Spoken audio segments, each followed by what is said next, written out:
2020년 첫 번째 학기 서울장신대학교 기독교 영성개론 제1강 영성이란 무엇인가 강의를 시작하도록 하겠습니다. 영성이란 무엇인가? 여러분, 이 질문을 받았을 때 어떤 개념들이 머릿속에 떠오르는가요? 학생들에게 여러 학교에서 좀 여쭤봤더니 이런 답변이 왔습니다. 영성 그러면 기도가 생각난다. 어떤 분들은 영성 그러면 어떤 능력이 떠오른다. 치유를 하고 또 어떤 특별한 신비적인 능력을 보이는 그런 것을 생각하게 된다. 또 어떤 분들은 자기 비움, 자기 내려놓음에 대해서 이야기를 했습니다. 또 어떤 하고는 헌신에 대해서 말을 했습니다. 한국교회 많은 경우에 영성에 대해서 가지고 있는 이미지는 어떤 능력, 에너지를 생각을 합니다. 특별한 능력을 받아서 일반 사람들이 할 수 없는 그런 것들을 해내는 에너지, 배터리 같은 것으로 영성을 이해하는 경우가 많이 있습니다. 그렇다면 과연 영성은 그런 것인가? 하나님과 나와의 관계성, 그것에 기초한 이웃과의 관계, 자연과의 관계를 영성으로 표현하는 것이 일반적인 영성학자들의 이해입니다. 제가 몇 년 전에 이스라엘에 성지 순례를 간 적이 있었습니다. 여리고에서 사해로 내려가는 도로를 쭉 타고 달려가는데요. 오른쪽에는 붉은 바위와 흙더미가 계속 이어졌습니다. 유대 광야를 지나고 엔게디 골짜기를 지나고 마사다를 지났습니다. 그런데 왼쪽으로는 하얀 소금이 깔린 푸른 사해가 계속 이어졌습니다. 제가 버스 안에서 오른편과 왼편을 보면서 뭔가 공통점이 느껴졌어요. 그것을 곰곰이 생각을 해보았습니다. 이 지도에서 여리고에서 사해로 가는 그 길을 제가 파란색으로 지도에 이렇게 표시를 해 놓았습니다. 위에서 아래로 내려가는 길이죠. 오른편은 광야고요. 왼편은 사해입니다. 유대 광야의 모습이고요. 엔게디 골짜기의 모습입니다. 한때 다윗이 사울을 피해서 엔게디 광야에서 머물렀던 적이 있습니다. 이것은 사해의 모습입니다.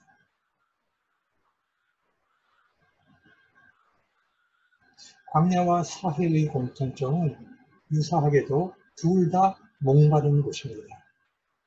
그리고 여기서는 생명체가 살아가기가 힘이 듭니다.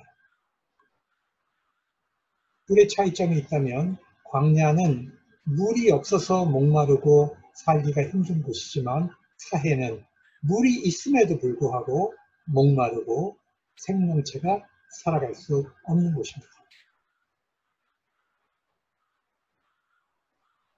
성경에 보면 하나님의 백성들은 광야에서 영적 훈련을 받았습니다. 아브라함, 이삭, 야곱, 요셉 이 네 사람의 족장들은 광야를 경험하면서 하나님과의 관계가 깊어지고 하나님과의 신앙이 하나님을 향한 믿음과 순종이 성숙해졌습니다. 그런 이야기가 창세기로 기록되었습니다. 모세와 히브리 백성은 출애굽을 통해서 또한 광야를 체험하고 그 광야에서 하나님의 백성으로 거듭나는 훈련을 하게 됩니다. 그 경험이 바로 출애굽기로 기록이 됩니다. 다윗도 사울의 박해를 피해서 여러 광야를 도피해 다니면서 그곳에서 하나님을 더 깊이 체험하고 시편의 많은 부분이 다윗의 광야 체험에서 나오는 것을 우리가 알 수가 있습니다. 세례 요한은 광야에서 거주하면서 예수님이 오시는 길을 준비했습니다. 예수님은 또한 광야로 가셔서 40일 금식하시고 유대 광야에서 마귀에게 시험을 받으시는 그런 것을 통해서 예수님의 공생애를 시작하시게 됩니다. 초대 교회 시대를 보면 사막의 교부들도 사막으로 들어가서 광야로 들어가서 거기서 수도원 공동체를 시작하는 것을 보게 됩니다. 그러면 왜 광야는 하나님의 백성을 훈련하는 장소가 되었을까요? 우리가 이 대답을 하기 전에 사진을 하나 보겠습니다. 미국에서 일어난 9.11 테러의 장면입니다. 저기 보이는 위의 사진은 금융의 핵심지인 월드와의 그 쌍둥이 빌딩입니다. 두 번째 아래에 있는 사진은요, 세계에서 가장 강력한 군대를 통치하는 펜타곤을 공격의 대상으로 삼은 것입니다. 하나는 돈의 상징을 공격한 것이고 또 하나는 힘의 상징을 공격한 것입니다. 이 사진이 우리에게 주는 굉장히 깊은 메시지가 있다고 생각을 합니다. 왜 광야일까요? 그것은 이 돈과 힘이라고 하는 이 두 가지의 가장 강력한 힘을 발휘할 수 없는 것.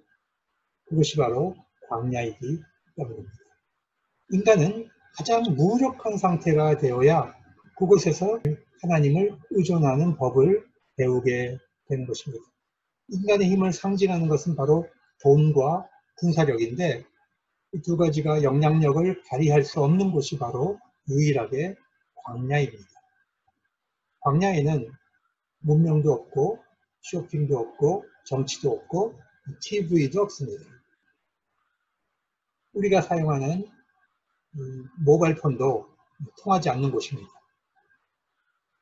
광야에서는 생존과 안전과 자기 실현이 완전히 하나님에게 의존해야만 할 수가 있는 것입니다. 그래서 이곳에서는 영성을 훈련하기가 가장 좋은 장소입니다. 성경에서는 인간의 육체적 연약함을 가장 잘 보여주는 상징을 갈증으로 표현했습니다. 그런데 이 인간의 육체적인 갈증은 바로 하나님을 향한 영적인 목마름, 영적인 갈증을 상징합니다. 시편 41편 1절, 2절의 말씀을 보면 하나님, 사슴이 타도록 목말라 시냇물을 찾듯 내 영혼이 주님을 찾아 애태웁니다. 바로 이 사슴의 목마른 갈증을 자기가 하나님을 향하여 애태우는 그 하나님을 향한 갈망으로 그렇게 표현을 하고 있습니다. 내 영혼이 하나님 곧 생명의 하나님을 갈망하니 언제 내가 나아가서 하나님을 배울 수 있을까 하는 다윗의 영적인 시편입니다. 성경은 우리의 영의 갈망, 하나님을 향한 갈망을 해결하는 유일한 길은 바로 삼위일체 하나님과 교제하는 것이라고 이야기를 합니다. 그것은 성경이 생명수라는 은유를 통해서 잘 설명을 하고 있습니다. 구약을 먼저 보면은요, 에스겔 47장에 보면 성전에서 흘러나오는 물에 대한 상징이 있습니다. 그 내용을 좀 보겠습니다. 이 강물이 흘러가는 곳에선 온갖 생물이 번성하여 살게 될 것이다. 그 과일은 사람들이 먹고 그 잎은 약재로 쓸 것이다. 이 성전에서 흘러나오는 강물이 흐르고 흘러 넘쳐서 온 세상에 덮치게 됩니다. 그러면 이 강물이 흘러 들어가는 곳에 심지어는 사해조차도 그곳에는 생물이 번성하고 살아나는 역사가 일어나고 그 강의 양편에서 자라는 과일들은 사람들을 먹게 하고 상처를 병을 치료하는 약재로 쓸 것이라는 그런 상징인데 이 상징이 계시록 22장에서 또 그대로 나타납니다. 계시록 22장에서 나오는 생명수는 어린 양 보호자로부터 흘러나옵니다. 천사는 생명수의 강을 내게 보여주었습니다. 12종류의 열매를 맺는 생명나무가 있어서 달마다 열매를 내고 그 나뭇잎은 민족들을 치유하는 데 쓰입니다. 이 에스겔서에 나타나는 환상과 요한계시록에 나타나는 이 환상이 결국 같은 것이라는 것을 우리가 깨달을 수 있죠. 그런데 여기서 나타나고 있는 생명수는 무엇인가? 바로 요한복음 4장에서는 그 생명수가 예수 그리스도라고 이야기를 하고 있습니다. 예수님은 영적 갈증을 겪고 있는 수가성 사마리아 여인을 찾아가서 물을 달라고 하셨습니다. 그리고 그 여인에게 이렇게 말합니다. 이 물을 마시는 자는 다시 목마르겠지만 내가 주는 물을 마시는 자는 영원히 목마르지 아니하리니 그 속에서 영생하도록 솟아나는 샘물이 되리라. 예수님은 이 물질로 된 물과 주님이 주시는 물 대비했고요. 일반적인 물은 다시 목마르지만 주님이 주시는 물은 영원히 목마르지 않을 것이라고 했습니다. 그러자 그 사마리아 여인은 그 물을 주셔서 목마르지도 않고 물을 길러 오지 않게 해주십시오. 그렇게 요청을 합니다. 이 여인이 뭔가 갈증을 느끼는 것은 굉장히 영적인 것이었습니다. 그러나 이 여인은 그 갈증을 해결하는 방법이 영적인 물이 뭔지를 몰랐기 때문에 목마르지 않고 다시 물 길러 오지 않는 그 물을 달라고 요청을 합니다. 갈증의 본질을 오해하고 있는 것이죠. 영적인 것인지 육적인 것인지. 여러분, 그 목마른 사람이 자기의 부족함을 배고픔으로 착각을 하고 빵을 막 먹는다고 하면 목마름은 더 심각해지는 것이죠. 그와 마찬가지로 우리가 잘못된 욕망을 가지게 되면은 더 큰 갈증을 일으키게 되는 것입니다. 예수님은 영적인 갈증과 육체적인 욕망을 혼동하고 있는 이 사마리아 여인을 향해서 이 여인이 가지고 있는 본질적인 문제, 그 죄성을 노출시킵니다. 네 남편을 불러오너라. 이 여인은 충격을 받았죠. 자기의 죄성의 본질의 문제를 주님이 알고 계시는 것을 느끼고 하나님 존전 앞에 서 있는 것을 느끼고 이 여인이 자기의 죄성을 해결할 방법을 찾기 시작을 합니다. 그래서 대화의 주제를 갑자기 예배로 바꾸어 버립니다. 그러니까 죄성이 노출되니까 하나님 앞에서 자기의 죄를 용서받을 수 있는 장소를 추구하게 되는 것입니다. 이렇게 말하죠. 우리 조상들은 이 산, 그리심산에서 예배하라고 했는데 유대인들은 예루살렘에서 예배하라고 합니다. 어디 가서 예배하는 것이 옳을까요? 하나님과 교제하는 장소, 속죄의 장소를 찾으려는 몸부림치는 모습을 우리가 볼 수 있게 됩니다. 그리심산과 에발산 양대 산으로 그려져 있는 이 사마리아의 모습입니다. 이 두 개의 어깨 밑에 놓여 있는 이 지역을 세겜 지역이라고 하고, 이 세겜 지역에는 예수님께서 찾아가셨던 야곱의 우물이 이곳에 있습니다. 예수님께서는 다른 예배, 속죄의 방법은 장소의 문제가 아니라 바로 어떤 대상과 어떤 관계의 문제라고 하는 것을 알려주십니다. 하나님은 영이시니 예배하는 자는 영과 진리로 예배하여라.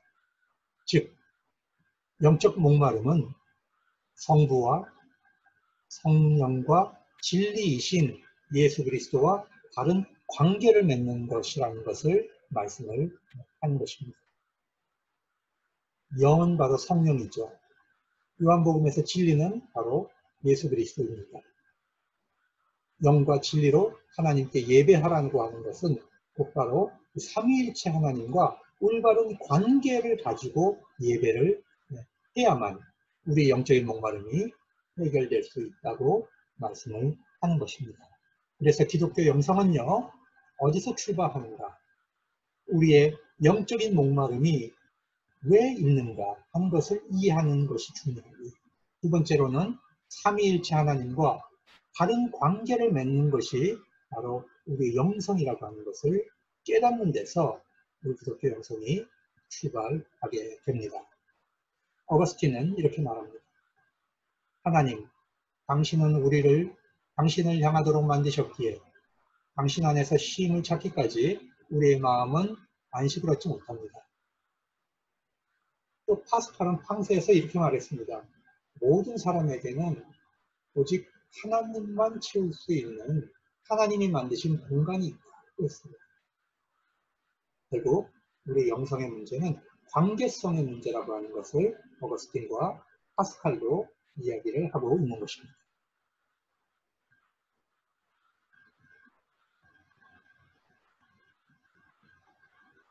이제 두 번째로 영성에 대해서 우리가 학문적인 정의를 내려보도록 하겠습니다. 우리 기독교가 사용하고 있는 영성의 어원은 어디서 왔을까요? 그것은 구약성서 히브리어는 루하으라고 하는 것이고요. 영이라고 하는 것이고요. 그 다음에 헬라어에는 푸뉴마라고 하는 말에서 왔습니다. 구약성서의 루하으는 하나님의 영, 바람, 우리가 숨쉬는 숨, 생명의 원리, 또한 하나님의 능력을 말하는 것입니다. 그래서 인간은 하나님의 영으로부터 이 생명의 호흡을 받아서 살아가는 것입니다. 이 루하으를 헬라어로 번역을 한 것이 바로 푸뉴마입니다. 그런데 우리가 이 푸뉴마를 영이라고 번역을 하니까 혹시 이 푸뉴마를 물질, 우리의 몸과 반대되는 말로 사용하는 경우가 종종 있는데 그것은 굉장히 잘못된 오해입니다. 이 푸뉴마의 반대말은 우리의 물질, 몸 이런 것이 아니고요. 성령에 불순종하는 죄악된 속성, 우리의 육, 헬라어로는 사르크스라고 하는 건데요. 죄악된 기질, 이것을 우리가 반대되는 말로 이해하는 것이지 물질로 구성된 우리의 몸을 영의 반대말로 이해하는 것은 그것은 기독교적인 사고가 아니고요. 플라톤적인 이교 사상에서 온 개념입니다. 성경은 영에 속한 사람을 성령에 순종하는 인격을 영에 속한 사람으로 이해합니다.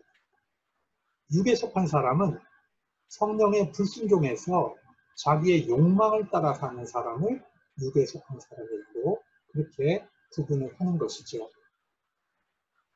영과 물질, 영과 몸을 이분법적으로 나누는 것은 성경적인 태도가 아닙니다. 샨드라 슈나이더스라고 하는 미국의 유명한 영성학자가 있습니다. 이분은 영성에 대해서 일반적인 정의를 내리고 그리고 나서 기독교적인 영성에 대한 정의를 내렸습니다. 이분이 얘기하는 일반적 정의의 영성이란 사람이 궁극적인 가치를 향해서 자기를 초월하고 온전한 삶을 추구하는 인생의 경험이다라고 정의를 했습니다.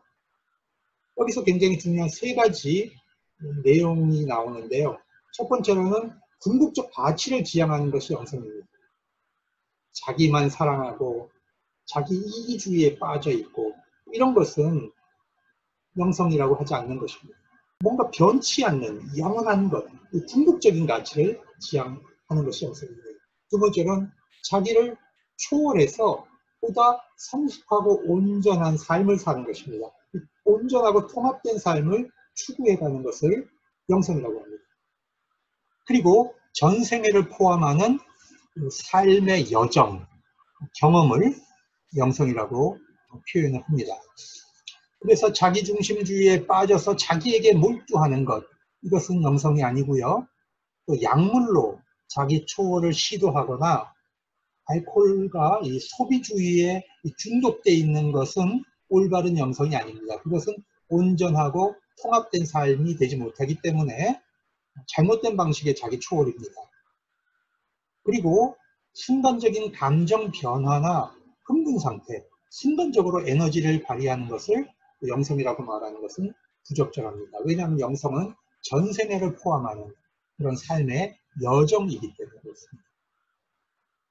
산드라 슈나이더스가 어떤 분인지 한번 간단하게 우리가 동영상을 보도록 하겠습니다. The history of world rejection by the church was officially repudiated by the council.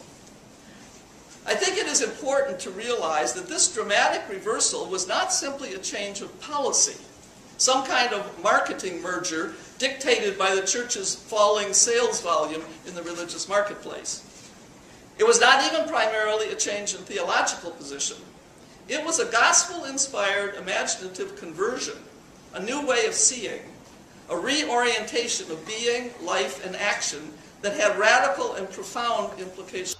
산드라 슈나이더스는 일반적인 영성 정의를 기독교적으로 구체화해서 기독교 영성을 정의했습니다. 궁극적 가치 지평에서는 예수 그리스도 안에 계시되고 성령을 통해 전달되는 이 삼위일체 하나님을 우리의 궁극적 가치로 택하는 것이 기독교적인 영성입니다. 이 자기 초월의 그 프로젝트에서는 교회 공동체의 삶 속에서 십자가와 부활의 삶을 살아가는 것을 자기 초월의 방향으로 잡을 때 이것이 바로 기독교적인 영성입니다. 그리고 그러한 영성은 하나님과 이웃과 모든 자연과 통합적 관계성을 갖게 됩니다. 그래서 기독교 영성을 좀 더 축소해서 말하면 궁극적으로 삼위일체 하나님을 삼위 궁극적 가치로 삼고 하나님과 이웃과 자연과 통합적 관계를 맺고 교회와 사회 안에서 십자가와 부활의 삶을 살아가는 것, 이것이 바로 기독교적인 영성이라고 정의할 수가 있겠습니다. 저는 이 학자들의 이야기를 다 종합을 해서 이렇게 한번 정의를 내려봤습니다. 기독교 영성이란 성령의 능력으로 그리스도의 형상을 본받고 삼위일체 하나님의 사랑에 참여하는 삶의 자세다. 영과 육을 포함하는 전인격적이고 하나님과 이웃과 자연과 통합적 관계를 갖는 그런 삶이다. 그리고 신앙 공동체와 세상 속에서 신앙을 체험하고 훈련하고 실천함을 통해서 일생 동안 성장해가는 것이 바로 기독교적인 영성이다. 이렇게 세 가지로 정의를 해봤습니다. 우리 인간은요, 하나님에 대한 형상이 있습니다. 그래서 하나님과 교제하고 싶어하는 보편적이고 본성적인 갈망을 가지고 있습니다. 그럼에도 불구하고 우리에게는 우리 안에 있는 하나님의 형상은 죄성으로 인하여 굉장히 왜곡됐기 때문에 우리가 표현하는 영성들이 굉장히 잘못된 방식으로 나타나는 경우가 많이 있습니다. 그래서 이제 3장에서는 기독교 영성에 대해 역사 속에 나타난 오해를 한번 살펴보겠는데 5가지를 지적할 수 있습니다. 첫 번째는 신령주의고요. 두 번째는 도피주의고요. 세 번째는 열광주의고요. 네 번째 경험적 신비주의. 다섯 번째 지성주의의 오해가 있습니다. 현재 신령주의라고 하는 것은요, 영과 물질을 대립되고 분리되는 것으로 이해하는 것입니다. 그래서 물질, 자기가 속해 있는 몸을 금욕적으로 육체를 부정해서 뭔가 영의 세계로 가려고 하는 이런 시도를 우리가 신령주의적 영성이라고 이해합니다. 이것의 기원은 플라톤의 이원론으로부터 왔습니다. 플라톤은 이 세계를 형상의 세계와 물질의 세계로 이원론적으로 구분을 합니다. 그래서 우리의 영은 원래 형상계에 속했던 것인데 이것이 타락해서 물질계로 떨어졌다고 보는 겁니다. 그래서 이 영성이 물질계 안에서 자기를 금욕적으로 훈련하고 정화해서 다시 형상계로 되돌아가는 것을 바로 구원이라고 이해하는 그런 생각을 가지고 있었습니다.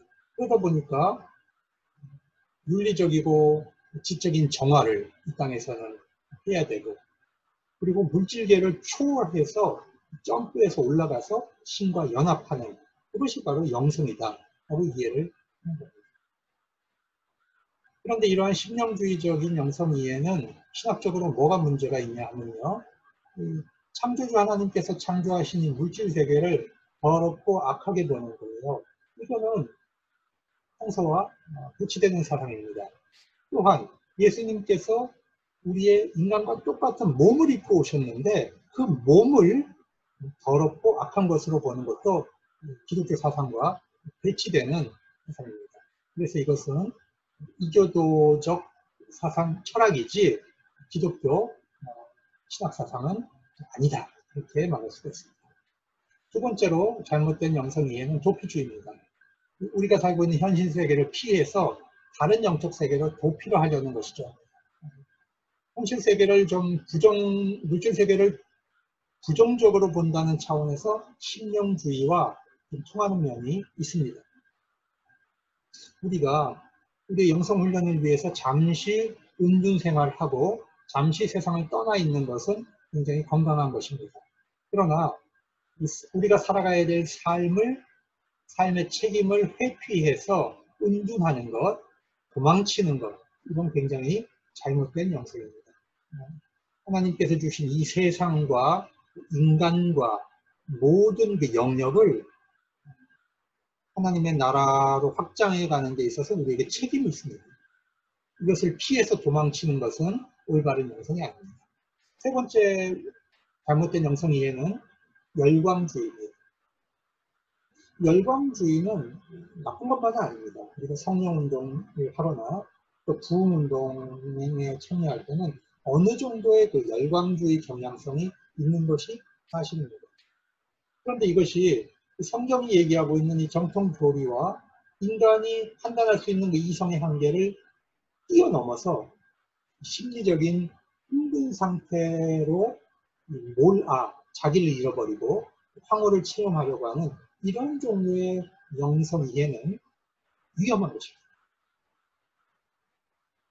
신앙의 신비와 열정은 필요하지만 허용 범위 안에 있어야 하는 것이지 그것이 성경의 범위를 넘어가면 안 된다는 거죠. 그래서 하나님과 교제하는 방법으로 열광주의를 택하는 것, 또 감정에 종속되는 영성을 추구하는 것, 이것은 본질을 이탈한 영성입니다. 네 번째로 잘못된 오해는 경험적 신비주의 영성입니다. 이 경험적 신비주의라는 것은 자기가 주관적으로 체험한 체험에 의존하는 영성 이해입니다. 자기의 주관적 체험에 몰두해 있는 사람들은 일반적으로 예수 그리스도 안에서 하나님께서 인간을 구원하러 오시는 그런 하나님의 구원의 여정에는 관심을 갖지 않아요. 자기 내면에 너무 몰두하기 때문에 자기 내면에서 하나님을 발견하려고 막 발버둥치는 노력, 이 부분에 이제 자꾸 집중을 하게 됩니다.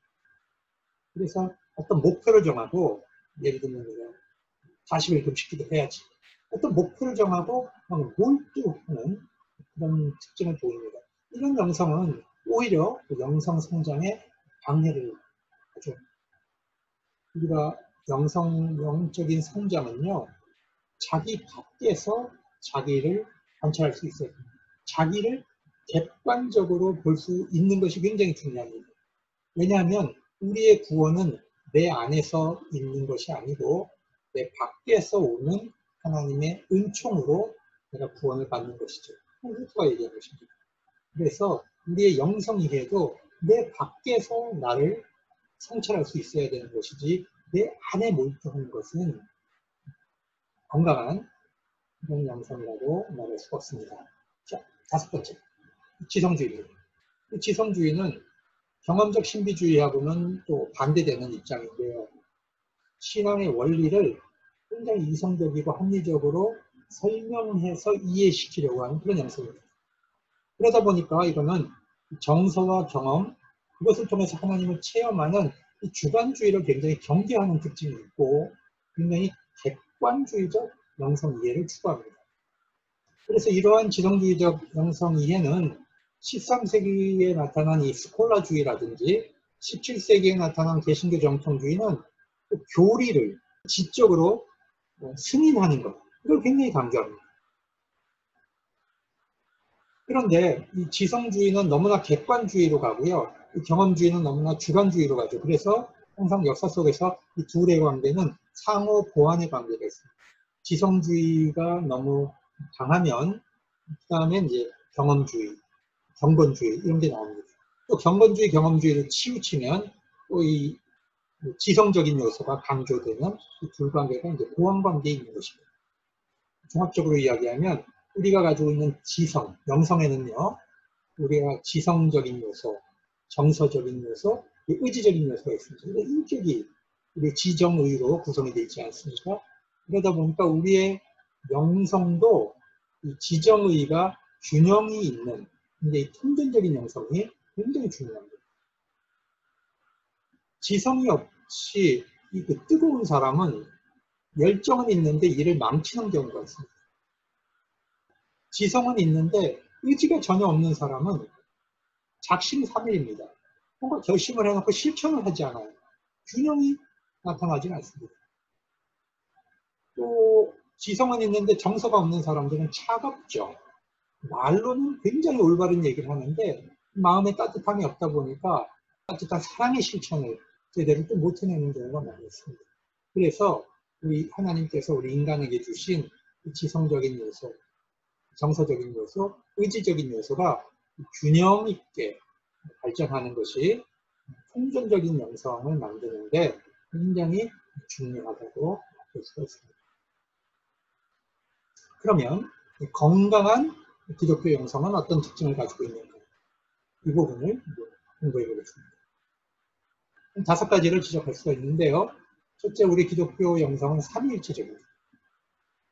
우리 기독교 영성은 몸과 우리의 그 영혼유, 이것이 굉장히 인격적으로 통전적 영성을 가져요. 그리고요, 관계적이에요. 또 자기 혼자만 움직이는 것이 아니고 공동체를 이루면서 우리 영성이 발전합니다.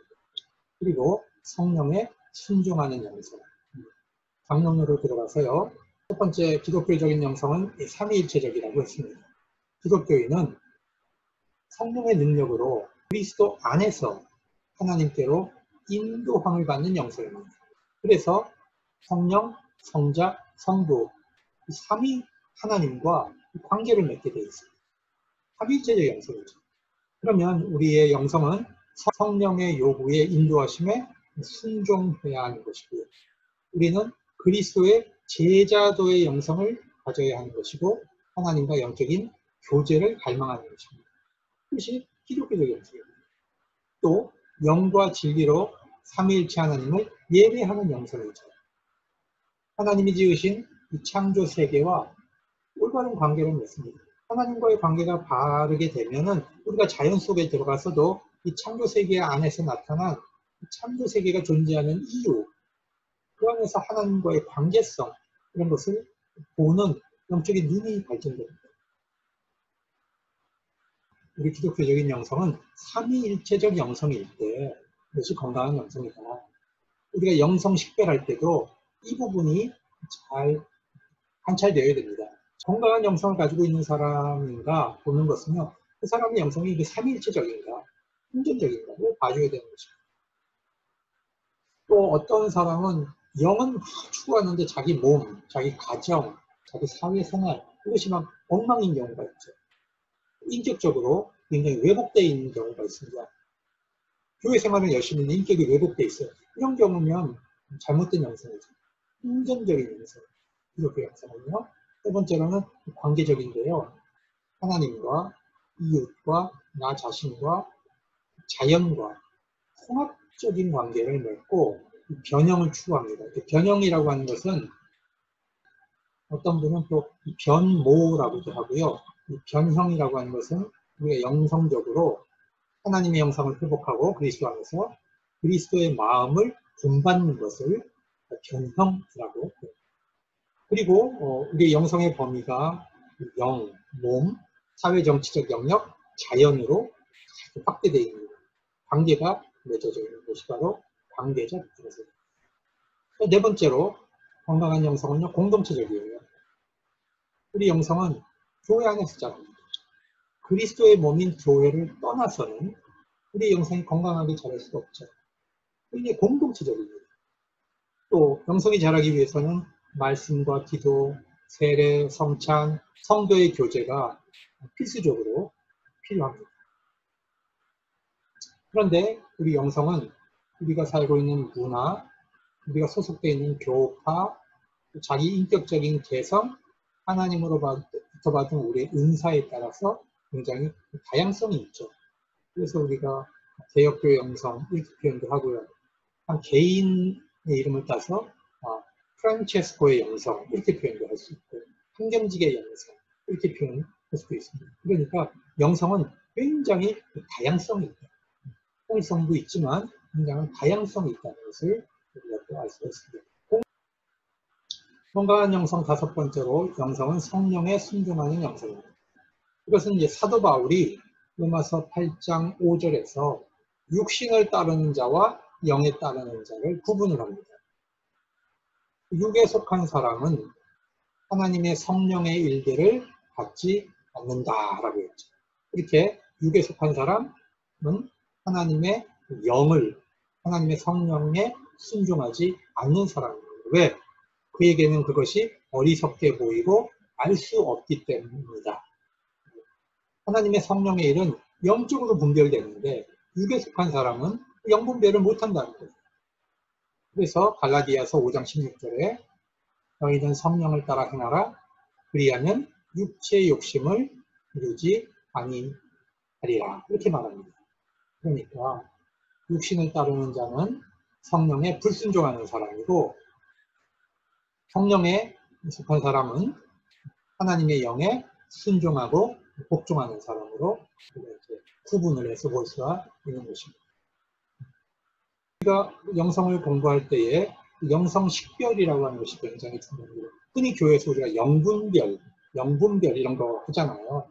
그런데 이 영분별이라고 하는 것은 굉장히 성경적인 이해와 우리가 일반 교회에서 얘기하고 있는 영분별이 조금 이제 다르게 이해되는 측면이 있습니다. 그래서 성경적 영분별이 무엇인가를 한번 좀 살펴보아야 되겠습니다. 영성식별이라고 하는 것은요, 성경에 기초해 봤을 때 건강한 영성과 올바르지 못한 영성의 특징을 이해하고 그것을 가지고 자기 영성을 성찰하는 것이죠.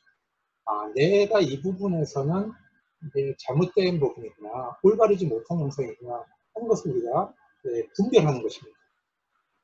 우리가 마음속에 어떤 영적 감동이 올 때도 있고 충동이 올 때도 있고 느낌이나 직관이 올 때 있습니다. 그런데 이것이 과연 어디서 왔을까? 분별해야 되는 거죠. 이걸 성령이 주시는 건지, 이것이 사탄이 나한테 준 건지, 아니면 내 개인적인 욕심에서 나온 건지, 이런 것을 들여다보고 분별할 수 있는 것, 이것이 바로 영성식별입니다. 영성식별이 바르게 되어야 우리가 건강한 영적 성장이 이루어지겠죠. 형성은 무엇이고 영성 훈련은 무엇인지 살펴보도록 하겠습니다. 먼저 영성 형성인데요. 아까도 제가 그런 얘기를 했습니다. 이 변형에 대해서 이야기를 했잖아요. 변형이 뭡니까? 변형은 하나님의 형상을 회복하는 거예요. 그런데 우리가 죄로 인해서 손상된 하나님의 형상이 있는데, 우리가 예수 그리스도와 연합이 되면, 성령의 능력으로 믿음으로 그리스도와 연합이 되면 그리스도에게 있는 하나님의 형상이 우리를 바꿔가는 것이죠. 그래서 하나님의 형상이 회복되게, 재형성되도록 해주는 거예요. 이것이 바로 영성 형성입니다. 그리고 예수 그리스도의 마음, 너희 안에 이 마음을 품으라. 곧 예수 그리스도의 마음이 하는 빌립보서 2장에 나오는 예수님의 마음을 본받는 것. 이것이 바로 영성 형성이라고 할 수 있습니다. 종합하면 예수 그리스도 안에서 성령의 능력으로 잃어버린 손상된 하나님의 형성을 회복하고 그리스도의 마음을 본받는 것. 이것이 바로 영성 형성이다. 이렇게 정의를 할 수 있습니다. 그러면 영성 훈련은 뭔가? 영성 형성이 이루어지도록 돕는 여러 가지 실천적인 훈련을 영성 훈련이라고 하죠. 그런데 물론 이 영성훈련에는 기능도 있고 방법도 있어요. 그러나 이것이 목적이 아니고 영성훈련은 그리스도의 제자를 만드는 것입니다. 그러니까 존재를 형성시키는 것이죠. 존재의 영성 형성을 이루어가는 것이 영성훈련의 목적이지 단순히 기능과 방법을 훈련하는 것이 목적이 아니다. 이제 끝으로 6번째 장인데요. 영성과 이제 신학이 어떤 관계를 맺고 있었는가 하는 것을 역사적으로 짤막하게 살펴보겠습니다. 초창기의 교부들은 영성과 신학을 분리시키지 않았습니다. 일치시켰습니다. 그래서 사막교부 에바그리우스는 신학자는 진실로 기도하는 사람이다 라고 말을 했습니다. 그럼 이때는 신학은 영성을 설명하는 것이었습니다. 그리고 영성은 살아있는 신학이었습니다. 신학과 영성이 구분되기 시작하는 것은 13세기에 중세 스콜라주의 시대에 와서 이것이 이제 구분되기 시작을 했습니다. 토마스 아퀴나스는 신학 대전에서 신학과 도덕신학, 즉 영적인 삶을 분리를 했습니다. 그리고 이것이 신학과 도덕신학, 영적인 삶, 이 두 개로 분리된 것이 하나의 그 서방교회의 패턴이 되어버렸습니다. 그 후에 세월이 지나면서 도덕신학 안에서 영성신학과 이 도덕신학이 또 분리가 됩니다. 그러면서 신학은 학문이 되고 영성신학은 수도원의 실천으로 이분화되어 버렸습니다. 신학과 영성이 학문과 실천으로 완전히 이분화되다 보입니다. 그리고 18세기 계몽주의에 와서는 신학은 학문적인 훈련이 됐고 영성은 학문적인 것이 아니고 어떤 경건생활, 신비적인 기도생활 이런 것으로 완전히 이제 굳어졌습니다. 그 후에 이제 18세기 이제 로마 카톨릭 교회 안에서는 또 영성신학을 두 개로 쪼갭니다. 수덕신학과 신비신학으로 구분하는데 수덕신학은 하나님께로 도달하기 위해서 자기를 훈련하고 능동적으로 자기를 정화하고 자기를 금욕적인 삶을 사는 이런 것을 훈련하는 것을 수덕신학이라고 했고 신비신학은 주로 관상기도를 하면서 하나님과 연합하는 것을 신비신학이라고 보았습니다. 그래서 이 수덕신학을 거쳐서 신비신학으로 넘어가는 것으로 그렇게 이제 이해를 했습니다. 그러다가 이제 20세기 후반에 들어와서 이제 영성이라고 하는 것이 단순히 인간의 그 실천의 영역이 아니라 학문으로 등장을 합니다.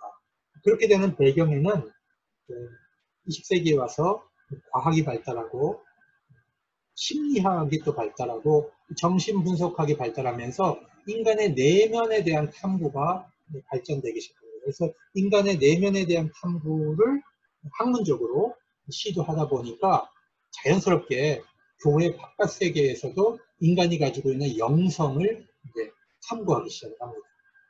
그리고 교회 안에서는 전통적으로 내려왔던 교회가 가지고 있는 이 신비 문화에 대한 연구, 수도회가 해왔던 어떤 신앙적 실천에 대한 어떤 그런 관심의 증가, 피정생활, 개인 영성 지도에 대한 흥미 이런 것들이 이제 증가하기 시작했습니다.